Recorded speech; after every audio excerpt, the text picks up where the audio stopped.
ডানা মেলে উঠছে রং বেরঙের প্রজাপতি, ডালে ডালে অসংখ্য প্রজাপতি দেখে উচ্ছ্বসিত শিশুরা, মুগ্ধ দূর দূরান্ত থেকে আসা দর্শনার্থীরাও।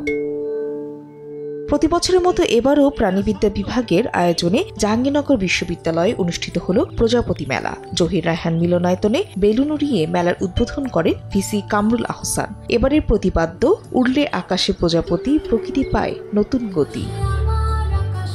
মেলা উপলক্ষে ছিল বর্ণাঢ্য র্যালি, শিশু কিশোরদের জন্য চিত্রাঙ্কন, আলোকচিত্র ও ডকুমেন্টারি প্রদর্শনী সহ প্রজাপতি সম্পর্কে জানার নানা আয়োজন। প্রজাপতির ছবি, অনেক প্রজাপতি দেখছি, অনেকগুলো নতুন প্রজাপতি সম্পর্কে জানছি। প্রজাপতি আমার অনেক বেশি ভালো লাগে, এখানে এসে অনেক বেশি ভালো লাগছে। মেলার স্টলগুলোতে প্রদর্শন করা হয় প্রজাপতির ডিম, লার্ভা, পিউপা এবং পূর্ণাঙ্গ রূপ সহ 4 ধাপের জীবনচক্র।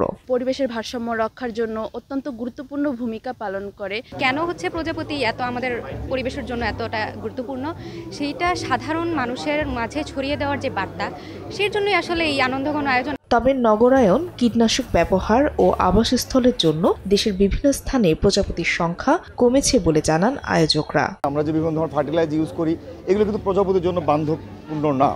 আর বিশেষ করে প্রজাপতির জন্য যে ঝোপঝাড়গুলো আমাদের রাখা দরকার, যে ঝোপঝাড়গুলো আসলে কমে গেছে আশঙ্কাজনকভাবে।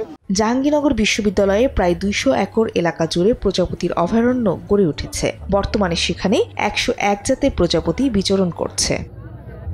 সময় সংবাদ, সাভার।